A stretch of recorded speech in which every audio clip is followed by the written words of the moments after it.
Like it's never boomed. The economy is busted. Mr. President, Mr. President, let me pick up on that. You would continue your free market approach, lower taxes, more deregulation, correct? Not lower taxes for American people. But let me. Excuse me. But in Obama's, you talk about the economy booming. It turns out that in Obama's final 3 years as president, more jobs were created, 1.5 million more jobs, than in the first 3 years of your presidency. They had the slowest recovery since economic recovery since 1929. It was the slowest recovery. Also, they took over something that was down here. All you had to do is turn on the lights and you pick up a lot. But they had the slowest economic recovery since 1929. Let me tell you about the stock market. When the stock market goes up, that means jobs. It also means 401ks. If you got in, if you ever became president with your ideas, you want to terminate my taxes, I'll tell you what, you'll lose half of the companies that have poured in here will leave, and plenty of companies that are already here, they'll leave for other places.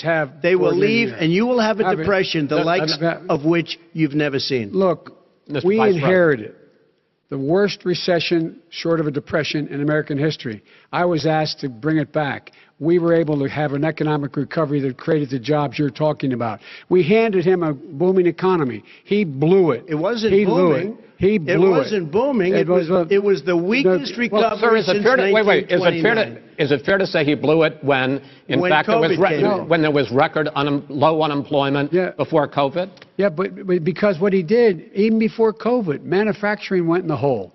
Manufacturing went in the hole. Excuse me, Chris. Wait. Number two. Chris. Number three. They said it would take. No, you were number two. No. Chris.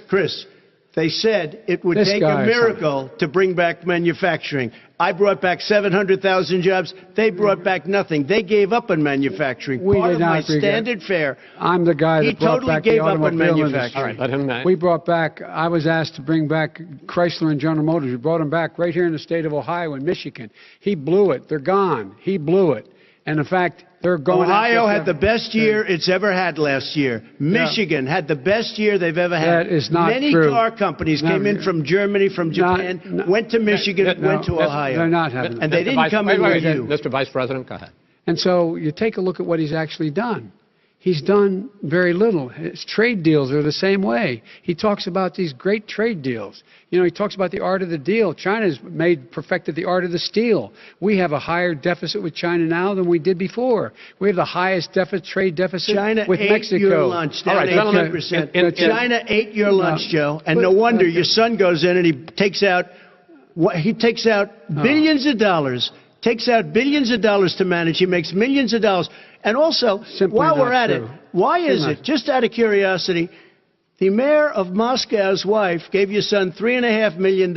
What did he do to deserve it? What did he do with Burisma to deserve $183,000? You've asked your question, let him answer. None of that is true. Oh, really? He didn't get $3.5 million? Mr. President, Mr. President, please. Totally discredited.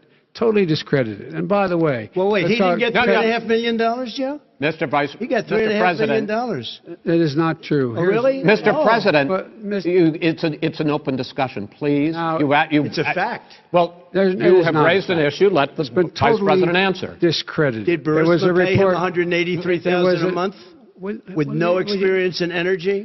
Mr. President, my son did nothing wrong at Burisma. I think he did. Mr. President, let him answer. He doesn't want to let me answer because he knows I have the truth. His position has been totally, thoroughly discredited. By who? The media? By everybody. Well, by the media, by our allies, by the World Bank,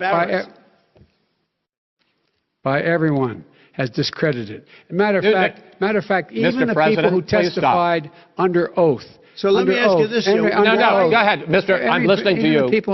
You got $3.5 million from Moscow. He testified under oath in his administration, said, I did my job and I did it very well. Oh, really? I did it I'd honorably. like to know who they are. Well, I'll give you the list of the people who testified. No, go ahead, sir. Sure, you've already fired most of them because they did a good job. Some people don't do a good job. With you, go ahead. Wait a minute. You get the final word, Mr. Well, it's hard to get any word in with this clown. Excuse me. Hey, let me just say to you. No. Mr. President. $3.5 million, Joe. That is simply Why did he deserve $3.5 million from Moscow? Look, here's the deal. We want to talk about families and ethics. I don't want to do that. I mean, his family we could talk about all night. His family's already... My family lost a fortune by coming down and helping us with government. And that's such a... They're right here. Mr. President. Every single one of them lost a This fortune. is not about by my coming and family or his helping us family. with It's government. about your family, They the didn't American collect $3.5 people. million He for doesn't... nothing. That's not true. It doesn't want to talk about what you need. You, the American people. It's about you. That's what we're talking about you here. should All right, Not that's the end of the Shouldn't have segment. taken the money. We're moving on. He didn't take them. Well, Vice it's a very- President, but Chris, no, can I be honest? It's a very important Try to be question. honest. No, He stood up. No, He stood up, the answer to and the he question is no. threatened Ukraine. No, sir. With $1 billion, if you don't That get rid of is the press. You know what? You're- absolutely not Stop. true. Tape doing it. You're going to Not have true. Gentlemen, Is- I hate to raise Chris, my voice, but he's I on see it tape. seems to be, why should I be different than the two of you?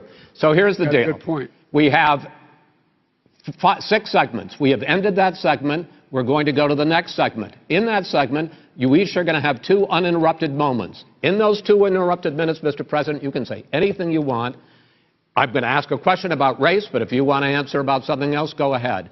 But I think that the country would be better served if we allowed both people to speak with fewer interruptions. I'm appealing to you, sir, to do that. Well, and him too. Well, frankly, you've been doing more interrupting Well, that's than all he right, has. but he does plenty. Well, less than, sir, less there's than... plenty. No, less than you have. Let's please continue on. The issue of race. Vice President Biden, you say that President Trump's response to the violence in Charlottesville 3 years ago, when he talked about very fine people on both sides, was what directly led you to launch this run for president. Oh, yeah, sure. President Trump, you have often said that you believe you have done more for black Americans than any president, with the possible exception of Abraham Lincoln. My question for the two of you is, why should voters trust you rather than your opponent to deal with the race issues facing this country over the next 4 years? Vice President Biden, you go first. It's about equity and equality. It's about decency. It's about the Constitution. And we have never walked away from trying to require equity for everyone, equality for the whole of America. But we've never accomplished it. But we've never walked away from it like he has done. It is true. The reason I got in the race